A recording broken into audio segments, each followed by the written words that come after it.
ശബരിമല സംഘടിത സ്വർണ്ണ കവർച്ചയുമായി ബന്ധപ്പെട്ട് വളരെ പ്രധാനപ്പെട്ട അപ്ഡേറ്റ്സ് വന്നുകൊണ്ടിരിക്കുകയാണ്.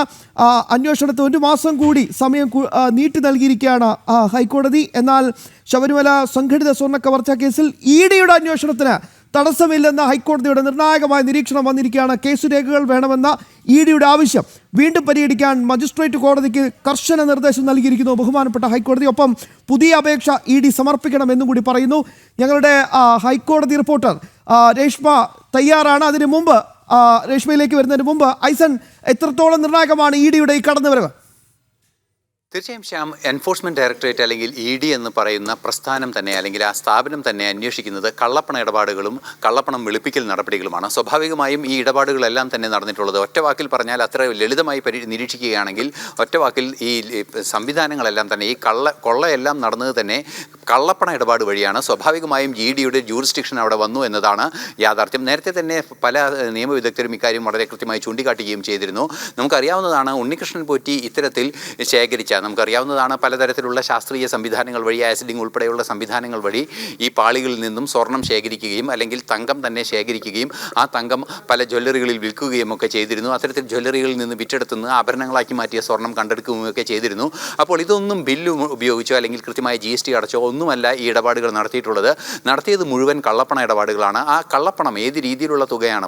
പല തരത്തിലുള്ള കള്ളപ്പണ ഇടപാടിൻ്റെ സാധ്യതയുണ്ട്. നേരിട്ട് സ്വർണത്തിൻ്റെ വില മാത്രം കള്ളപ്പണമായി നൽകുന്നൊരു സാഹചര്യം, അല്ലെങ്കിൽ തങ്കത്തിൻ്റെ വില കള്ളപ്പണമായി നൽകുന്നൊരു സാഹചര്യം, അല്ലെങ്കിൽ കുറേ കൂടി ഒരു പടി കൂടി കടന്ന് ഇത്തരത്തിൽ ഉപയോഗിച്ച തങ്കം അല്ലെങ്കിൽ ഇത്തരത്തിലുള്ള സ്വർണം കൊണ്ട് ലോക്കറ്റുകളോ അല്ലെങ്കിൽ എന്തെങ്കിലും തരത്തിലുള്ള ആർട്ടിക്കിളുകൾ ഉണ്ടാക്കി അവ വലിയ തുകയ്ക്ക് മോഹവിലയ്ക്ക് വിറ്റഴിച്ചിട്ടുണ്ടെങ്കിൽ അത് വലിയൊരു കുറ്റകൃത്യമായി മാറും. അത്തരത്തിലുള്ള വിഷയങ്ങളും ഇടപെടാൻ സാധ്യതയുണ്ട്. അത്തരത്തിലുള്ള പ്രശ്നങ്ങൾ ഏത് രീതിയിലാണോ ഈ സ്വർണം ദുരുപയോഗം ചെയ്തത് അല്ലെങ്കിൽ അത്തരത്തിൽ ഇടപാടുകൾ നടത്തിയത് അതെല്ലാം തന്നെ കള്ളപ്പണ ഇടപാടുകളായിരിക്കും. സ്വാഭാവികമായും ആ കള്ളപ്പണം സംബന്ധിച്ച വരവും അതിൻ്റെ പോക്കും സംബന്ധിച്ചുള്ള വിശദാംശങ്ങളായിരിക്കും പരിശോധിക്കപ്പെടുക എന്നാണ് മനസ്സിലാക്കാൻ സാധിക്കുന്നത്. വലിയ തുക നൽകി ഇത് സൂക്ഷിച്ചവരുണ്ടാവാം, അതിൽ നിന്നും അംശങ്ങൾ ചേർത്ത് പലതും നിർമ്മിച്ചവരുണ്ടാകാം. അത്തരത്തിൽ പലതരത്തിലുള്ള അതിക്രമങ്ങൾ ഇത്തരത്തിൽ ശബരിമലയിൽ നിന്നും സംഘടിതമായി മോഷണം ചെയ്ത അല്ലെങ്കിൽ കവർച്ച ചെയ്ത ഈ സ്വർണം കൊണ്ട് ചെയ്തിട്ടുണ്ടാകാം. ഇതെല്ലാം തന്നെ കള്ളപ്പണ ഇടപാടുകൾ മാത്രമാണ് ഇതിന് പിന്നിലുള്ളത്. ഒരെണ്ണത്തിനും ഇത്തരത്തിൽ യാതൊരു കണക്കുകളോ സംവിധാനങ്ങളോ ഇല്ല. പിന്നീട് നമുക്ക് പല വിഷയങ്ങളും മനസ്സിലാക്കാൻ സാധിക്കുന്നുണ്ട്. നമുക്കറിയാവുന്നതാണ് ഈ സ്വർണം ഇളക്കിയെടുത്ത് അല്ലെങ്കിൽ സ്വർണം ആസിഡ് ചെയ്ത് മാറ്റിയെടുത്ത് സ്വർണം പൂശുന്നതിന് കൊണ്ടുകൊടുത്ത മറ്റൊരു ഫാക്ടറി ഉണ്ട്, അല്ലെങ്കിൽ ഒരു സ്ഥാപനമുണ്ട്. ആ സ്മാർട്ട് ക്രിയേഷൻ എന്ന് പറയുന്ന സ്ഥാപനമുണ്ട്. ഈ സ്മാർട്ട് ക്രിയേഷൻ ഇതിന് സ്വർണ്ണമായാണ് ഇതിൻ്റെ തുക നേടിയത് എന്ന് ഉണ്ണികൃഷ്ണൻ പോറ്റി തന്നെ നൽകുന്ന മൊഴിയിലും ചില സ്റ്റേറ്റ്മെൻറ്റുകളിലും കാണാൻ സാധിക്കുന്നുണ്ട്. സ്വാഭാവികമായും ഒരു സേവനത്തിന് സ്വർണം വാങ്ങുക എന്നതൊന്നും സാധ്യമായ സംവിധാനമല്ല ഭാരതത്തിൽ. അത്തരത്തിൽ സ്വർണം ഒരു ഇടപാടായി നടത്താനും പാടുള്ളതല്ല. അത്തരത്തിലുള്ള വിഷയങ്ങളെല്ലാം തന്നെ ഇഡിയുടെ പരിധിയിൽ വരുന്ന സാഹചര്യങ്ങളാണ്. ഇപ്പോൾ രേഷ്മ ബാബു നമുക്കൊപ്പം ചേരുന്നുണ്ട് തത്സമയം. രേഷ്മ, ഇന്ന് പ്രധാനമായി അന്വേഷണ സംഘത്തലവൻ തന്നെ നേരിട്ട് ബഹുമാനപ്പെട്ട ഹൈക്കോടതിയിൽ ഹാജരായിരുന്നു.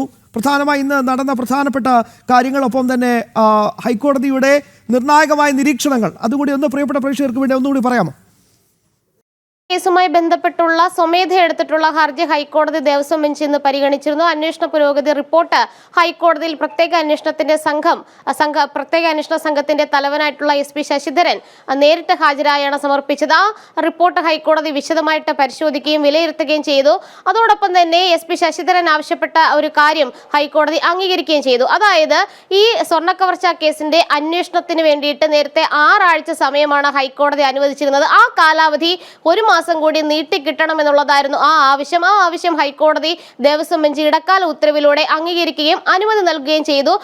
അതുകൊണ്ട് തന്നെ ഇനിയുള്ള ഈ കേസിന് വീണ്ടും ഈ കേസ് അന്വേഷണത്തിന് വേണ്ടിയിട്ട് 1 മാസം കൂടി സാവകാശം അന്വേഷണ സംഘത്തിന് ലഭിക്കുക തന്നെ ചെയ്യും. നേരത്തെ തന്നെ ഈ ഒരു കാലാവധി നീട്ടാനായിട്ട് ആവശ്യപ്പെടാനായിട്ടുള്ള ഒരു കാരണം എന്ന് പറയുന്നത് നിലവിലെ കേസ് അന്വേഷണം മുന്നോട്ട് പോകുന്നുണ്ട്, തെളിവ് ശേഖരണമൊക്കെ തന്നെ മുന്നോട്ട് പോകുന്നുണ്ട്. പക്ഷേ കൂടുതൽ ആളുകളിലേക്ക് അന്വേഷണം എത്തേണ്ടതുണ്ട്, അവരുടെ ഭാഗത്തു നിന്നും മൊഴികൾ രേഖപ്പെടുത്തേണ്ടതുണ്ട്, കൂടുതൽ പേരെ ചോദ്യം ചെയ്യേണ്ടതുണ്ട്. അതുകൊണ്ട് തന്നെ നിലവിൽ അനുവദിച്ചിട്ടുള്ള സമയം പോരാ എന്നുള്ളതായിരുന്നു അന്വേഷണ സംഘം നേരത്തെ തന്നെ പറഞ്ഞിട്ടുള്ളത്. അതിന്റെ അടിസ്ഥാനത്തിലാണ് കാലാവധി നീട്ടിക്കിട്ടണമെന്നുള്ള ആവശ്യം ഇന്ന് ഈ വിഷയം പരിഗണിച്ച സമയത്ത് മുന്നോട്ട് വെച്ചതും അത് ഹൈക്കോടതി അംഗീകരിച്ചതും.